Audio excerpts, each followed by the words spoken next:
15 नवंबर उत्पन्ना एकादशी पर चुपचाप ये गुप्त चीज खा लेना, इतनी होंगी धन वर्षा की, 7 पीढ़ी बैठकर खाएंगी।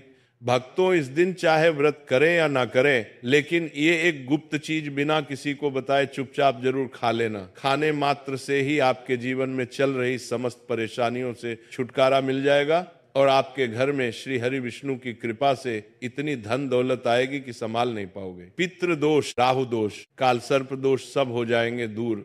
भक्तों, 15 नवंबर को पड़ने वाली उत्पन्ना एकादशी बहुत ही विशेष और फलदायी एकादशी मानी जाती है, क्योंकि इस दिन व्रत और पूजा करने के साथ साथ यह एक गुप्त चीज खाने मात्र से पुराने पाप नष्ट हो जाते हैं और मानसिक शांति प्राप्त होती है। भक्तों, उत्पन्ना एकादशी के महत्व की बात करें तो उत्पन्ना एकादशी का व्रत बहुत ही खास माना जाता है। मान्यता के अनुसार भगवान विष्णु ने इस दिन मोरअसुर नामक राक्षस का वध किया था, जिससे संसार में धर्म की पुनर्स्थापना हुई। इसी कारण इसे पापों का नाश करने वाली और मोक्ष प्रदान करने वाली एकादशी कहा गया है। जो भी व्यक्ति इस दिन श्रद्धा से व्रत रखकर श्री हरि विष्णु की पूजा करता है, उसे पापों से मुक्ति, सुख, समृद्धि और मोक्ष की प्राप्ति होती है। खासकर जिनकी संतान प्राप्ति, वैवाहिक सुख और धन संपत्ति की इच्छाएं हैं, उनके लिए यह व्रत बहुत लाभकारी। ठीक उसी तरह उत्पन्ना एकादशी का व्रत रखने के साथ साथ ये चीज खाने से जीवन में सुख, शांति और समृद्धि आती है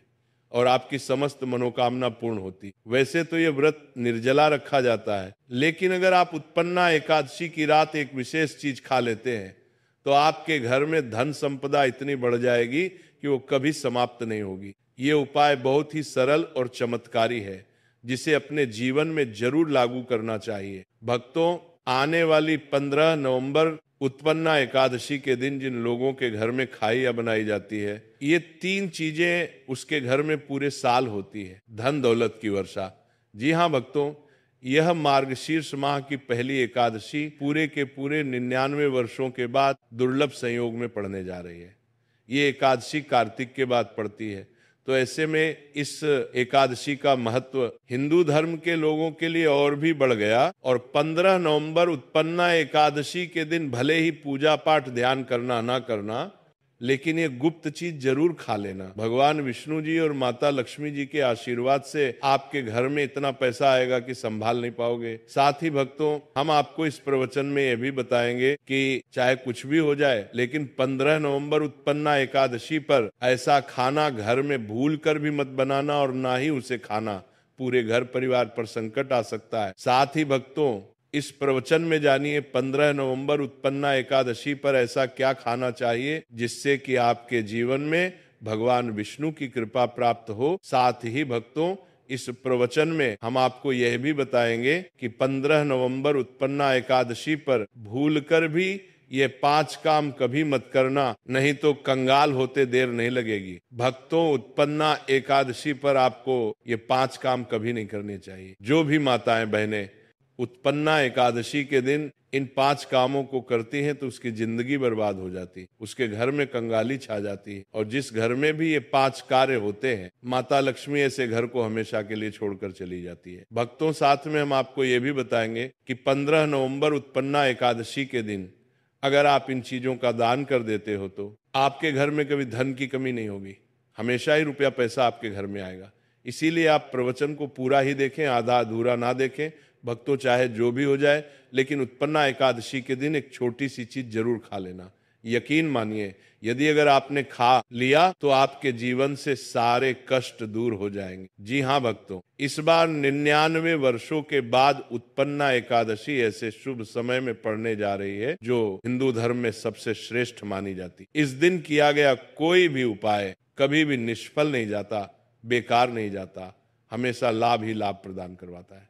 चलिए भक्तों, अब हम आपको उत्पन्ना एकादशी की थोड़ी सी जानकारी दे देते हैं। इस बार 2025 में उत्पन्ना एकादशी को लेकर लोगों के मन में बहुत शंका है कि यह व्रत 15 नवंबर को रखा जाएगा या 16 नवंबर को। पूजा कैसे करनी है, शुभ मुहूर्त क्या रहेगा, इस दिन क्या खाना है और क्या नहीं खाना है, इस प्रवचन में हम आपके सभी सवालों के जवाब देंगे। कई लोग ये भी पूछ रहे हैं कि क्या उत्पन्ना एकादशी के दिन चावल खा सकते हैं या नहीं, क्या पहली बार ये व्रत किया जा सकता है। इन सभी सवालों का उत्तर हम इस प्रवचन में देंगे और साथ ही बताएंगे कि वो कौन सी चीज है जो इस दिन आपको जरूर खानी चाहिए। साथ ही भक्तों, उत्पन्ना एकादशी के दिन भक्तों गाय को एक चीज जरूर खिलाना चाहिए। अगर आप उत्पन्ना एकादशी के दिन गाय को ये चीज खिला देते हो तो माता लक्ष्मी जी की कृपा से आपके जीवन में धन आने के सभी रास्ते खुलते चले जाएंगे।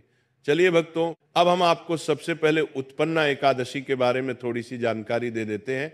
मार्गशीर्ष माह की कृष्ण पक्ष की एकादशी को उत्पन्ना एकादशी कहा जाता है। भारत में इसे अलग अलग जगह पर अलग अलग नाम से जाना जाता है। जैसे कहीं कहीं पर इसे उत्पन्ना एकादशी और कहीं कहीं पर इसे मोक्षदा आरंभ एकादशी और भागवत एकादशी के नाम से भी जाना जाता है। धर्म ग्रंथों में कहा गया है कि इस एकादशी का व्रत करने से व्यक्ति को पुण्य प्राप्त होता है, जो सभी तीर्थों के स्नान, दान, यज्ञ और व्रतों से मिलता है।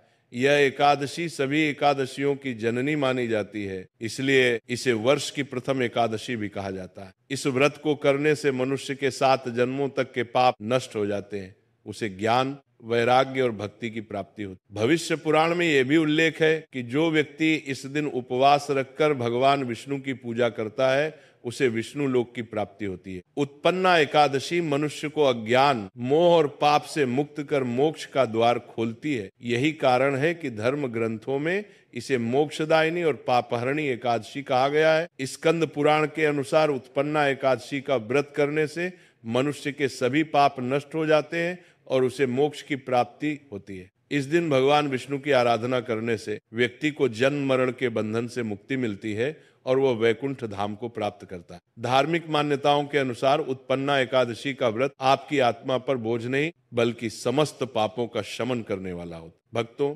चलिए सबसे पहले हम आपको बता देते हैं कि उत्पन्ना एकादशी का सही समय क्या है। फिर हम आपको बारी बारी से सभी जानकारी बताते हुए चलेंगे और ये भी बताएंगे कि वो कौन सी चीज है जो हमें उत्पन्ना एकादशी के दिन जरूरी खा लेनी चाहिए।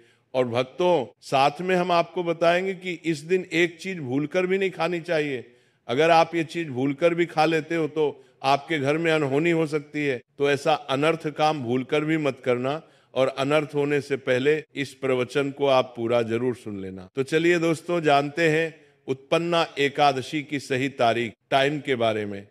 मार्गशीर्ष माह के कृष्ण पक्ष की एकादशी तिथि पर उत्पन्ना एकादशी मनाई जाती है। इस साल मार्गशीर्ष माह के कृष्ण पक्ष की एकादशी 15 नवंबर को रात्रि 12:50 से शुरू होगी और यह तिथि अगले दिन 16 नवंबर को मध्य रात्रि 2:37 बजे पर समाप्त होगी। सनातन धर्म में उदय तिथि को खास माना जाता है, इसीलिए उत्पन्ना एकादशी का व्रत 15 नवंबर को रखा जाएगा। अब भक्तों, पारण की बात करें तो एकादशी व्रत में पारण का विशेष महत्व होता है, इसीलिए एकादशी व्रत का पारण करना शुभ मुहूर्त में ही करना चाहिए।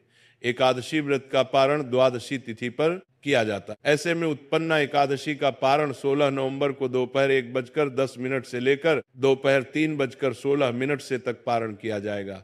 व्रत का पारण करने के बाद अन्न और धन का दान जरूर करना चाहिए। चलिए भक्तों, अब हम उत्पन्ना एकादशी की सरल पूजा विधि और शुभ मुहूर्त के बारे में जान लेते हैं। इस दिन को सही तरीके से और श्रद्धा के साथ मनाने के लिए सबसे पहले आपको सूर्योदय से पहले ब्रह्म मुहूर्त में उठना है। फिर स्नान करके पूजा स्थान पर जाएं और भगवान सूर्य को 1 लोटा जल अर्पित करें। बाद व्रत का संकल्प लें। संकल्प लेने के लिए अपने सीधे हाथ में जल लें और फिर 3 बार नमो भगवते वासुदेवाय का जाप करें और अपना नाम, गोत्र, स्थान, मकान नंबर या फ्लैट नंबर और क्षेत्र का नाम बताएं। इसके बाद अपनी इच्छाएं भगवान के चरणों में समर्पित करें और भगवान को प्रणाम करके जल अर्पित कर दें। अब पूजा की प्रक्रिया के बारे में जानते हैं। सबसे पहले एक अखंड फल जैसे सेब, नारियल या जो भी फल उपलब्ध हो बिना कटे हुए लें और उसे गंगा जल से शुद्ध करें। फिर भगवान श्री विष्णु की तस्वीर या मूर्ति रखें।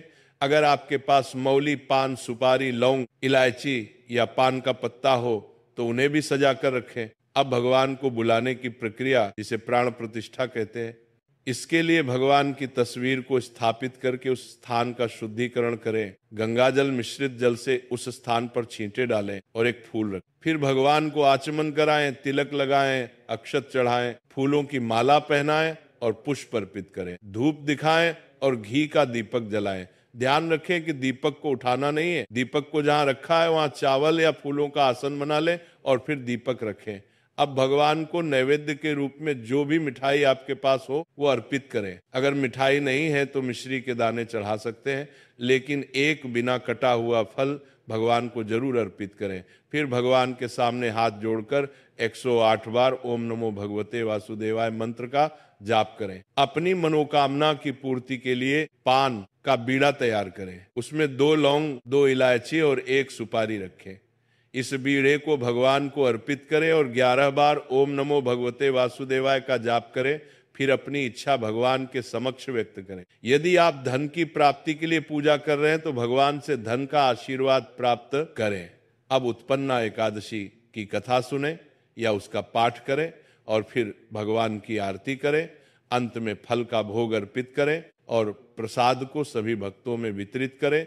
इस दिन अन्न का सेवन ना करें, यह व्रत का सबसे बड़ा नियम है। चलिए भक्तों, सबसे पहले हम जान लेते हैं कि उत्पन्ना एकादशी के दिन क्या ना करें।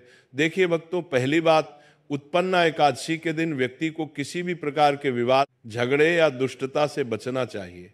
इस दिन किसी से वाद विवाद करना या मानसिक अशांति लाना व्रत का उल्लंघन हो सकता है। व्यक्ति को इस दिन शांत और संयमित रहना चाहिए और किसी से भी द्वेष या कड़वाहट से बचना चाहिए।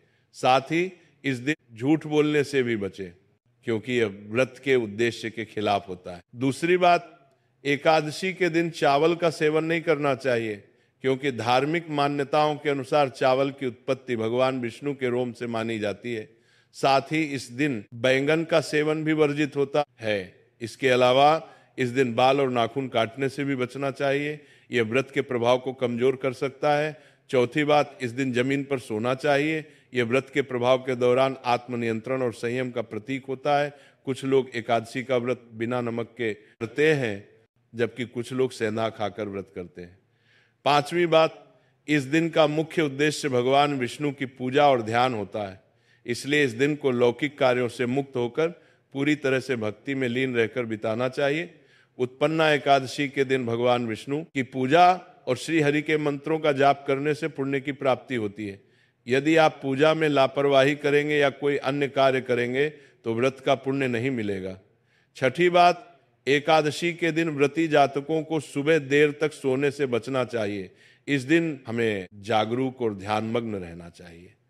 साथ ही किसी भी पेड़ या पौधे की पत्तियां और फूल तोड़ने से बचें, खासकर तुलसी के पत्ते भूलकर भी ना तोड़ें। अगर भगवान विष्णु को तुलसी अर्पित करनी है तो एक दिन पहले ही पत्ते तोड़ कर रख ले।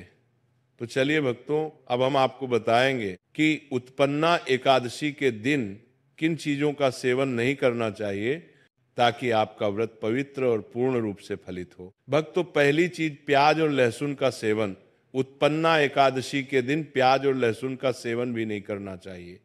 ये दोनों पदार्थ तामसिक गुणों से भरपूर होते हैं और व्यक्ति के मानसिक संतुलन को प्रभावित कर सकते हैं। शास्त्रों में इनको मांसाहारी भोजन के साथ जोड़कर देखा गया है और इन्हें व्यक्ति के लिए वर्जित माना गया है। प्याज और लहसुन का सेवन करने से आहार में असंतुलन आता है और भक्ति में विघ्न उत्पन्न हो सकता है। इस दिन इन दोनों का सेवन ना करना ही उचित होता है। दूसरा है नशे से संबंधित पदार्थ। उत्पन्ना एकादशी के दिन शराब, तंबाकू, गुटखा, मादक पदार्थ आदि का सेवन पूरी तरह से निषेध है। ये पदार्थ शारीरिक और मानसिक स्वास्थ्य के लिए हानिकारक होते हैं और व्रत के पवित्र उद्देश्य को भी भंग कर सकते हैं। नशे के पदार्थ से शरीर और मन में अशुद्धता आती है, जिससे व्रत का असर समाप्त हो सकता है।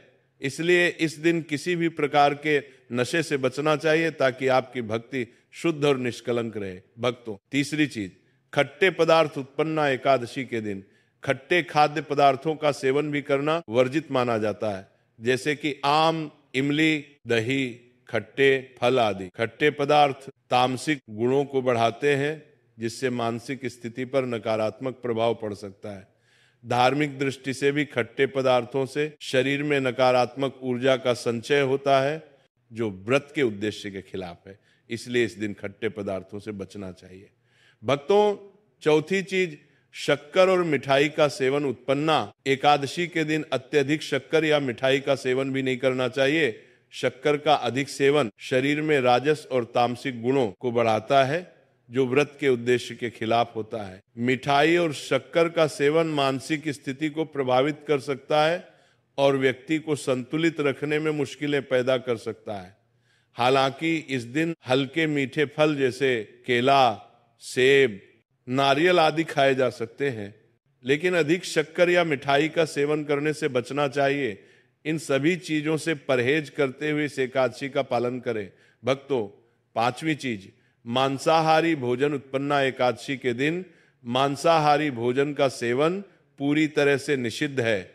मांसाहार भोजन न केवल शारीरिक दृष्टि से हानिकारक होता है, बल्कि यह आध्यात्मिक रूप से भी हमारे पापों को बढ़ाता है। मांसाहारी भोजन से तामसिक गुण बढ़ते हैं, जो हमारी मानसिक शांति और संतुलन को प्रभावित करते हैं। भगवान विष्णु की पूजा और व्रत में सिर्फ सात्विक भोजन की अनुमति होती है, जो शुद्धता और भक्ति का प्रतीक है। इसीलिए इस दिन मांसाहार, अंडे, मुर्गा, मछली या किसी भी प्रकार के मांस का सेवन न करें, इस बात का विशेष ध्यान रखें। तो भक्तों, इन सभी चीजों से परहेज करते हुए इस उत्पन्ना एकादशी का पालन करें। भक्तों, अब हम जान लेते हैं कि उत्पन्ना एकादशी के व्रत में क्या खाना चाहिए और क्या नहीं खाना चाहिए। भक्तों, उत्पन्ना एकादशी के दिन सेब जरूर खाना चाहिए। शास्त्रों में बताया जाता है कि भगवान के भोग में सेब आदि जरूर अर्पित किया जाता है। अगर आपका व्रत है तो आपको सेब जरूर खाना चाहिए। केला, पपीता, तरबूज और मीठे अंगूर जरूर खाना चाहिए। इन फलों से व्रतधारी को शक्ति मिलती है और व्रत संपूर्ण हो जाता है। शास्त्रों में बताया जाता है कि उत्पन्ना एकादशी के दिनों में सीताफल जरूर खाना चाहिए। सीताफल खाने से 10 ऐसी बीमारियां हैं जो खत्म हो जाती हैं। माना जाता है उत्पन्ना एकादशी के दिनों में सीताफल का घर में प्रवेश होना बड़ा ही शुभ माना गया है। सीताफल खाने से एकादशी का व्रत सफल हो जाता है, क्योंकि इसमें माता सीता का आशीर्वाद मिला हुआ होता है। माना जाता है भगवान राम के वनवास के दौरान माता सीता ने यही फल खाया था। उत्पन्ना एकादशी के दौरान इसे जो भी खाता है उसे दुखों का सामना नहीं करना पड़ता। सीताफल आपको जरूर खाना चाहिए। माता सीता प्रसन्न होती हैं और आशीर्वाद देती हैं। लेकिन याद रहे, उत्पन्ना एकादशी व्रत में बैंगन की सब्जी मत खाना, पाप लगेगा। भक्तों, उत्पन्ना एकादशी में व्रतधारी को डिब्बा बंद लस्सी, डिब्बा बंद जूस नहीं पीना चाहिए। उसमें कई केमिकल मिले होते हैं, जिसके कारण आपका व्रत टूट सकता है। जब भी आप फलों का जूस पिए तो याद रखें उसमें नमक ना डालें, नहीं तो व्रत टूट जाएगा। साथ ही साथ जूस में बर्फ भी नहीं डालना चाहिए। फलों का सादा जूस पीने से व्रत सफल होता है। भक्तों, उत्पन्ना एकादशी का दिन बहुत ही खास होता है। इस दिन अगर आप तुलसी मैया से जुड़ा एक विशेष उपाय कर लें तो आपके जीवन में सुख, शांति और समृद्धि का आगमन निश्चित हो जाता है। आज हम आपको इस खास उपाय के बारे में बताने जा रहे हैं। शास्त्रों में साफ कहा गया है कि जिस घर में तुलसी का पौधा होता है उस घर में माँ लक्ष्मी का वास होता है, वहाँ हमेशा सुख और समृद्धि बनी रहती है। लेकिन तुलसी माता से जुड़ी कुछ बातें और नियम हैं जिन्हें जानना और अपनाना बेहद जरूरी है। भक्तों, अगर आप अपने परिवार की खुशहाली, समृद्धि और सौभाग्य चाहते हैं तो इस उत्पन्ना एकादशी पर तुलसी मैया को चुनरी जरूर चढ़ाएं। ऐसा करने से भगवान विष्णु और माता लक्ष्मी दोनों की विशेष कृपा आपके जीवन में बरसती है। लेकिन अक्सर लोग अनजाने में कुछ ऐसी गलतियां कर बैठते हैं जिसका नतीजा उन्हें भुगतना पड़ता है। जैसे कई लोग अपने घर में तुलसी का पौधा तो लगा लेते हैं लेकिन उसे कभी चुनरी नहीं उड़ाते। याद रखें, तुलसी माता को चुनरी अर्पित करना एक बहुत ही शुभ कार्य है। इससे मनोकामनाएं पूरी होती हैं। और दोस्तों, ध्यान रखें कि तुलसी के पास कभी कोई अपवित्र या अशुद्ध चीजें ना रखें। वहां हमेशा साफ सफाई बनी रहनी चाहिए। साथ ही तुलसी के पास कभी भी कटु या कड़वे शब्द नहीं बोलने चाहिए, वरना तुलसी मैया नाराज हो जाती है। अब जानिए उस खास उपाय के बारे में जिसे उत्पन्ना एकादशी पर करना चाहिए। इस दिन ब्रह्म मुहूर्त में उठकर तुलसी के पौधे में एक सिक्का नए लाल कपड़े में लपेटकर गाड़ दें। इससे आपके घर में धन और समृद्धि के द्वार खुलते हैं और दरिद्रता धीरे धीरे दूर होने लगती है। क्योंकि तुलसी मैया को लक्ष्मी माता का वरदान प्राप्त है, इसीलिए उनका आशीर्वाद मिलता है। इसके अलावा तुलसी माता को इस दिन थोड़ा सा कच्चा दूध अर्पित करें, इससे जीवन में सौभाग्य बना रहता है।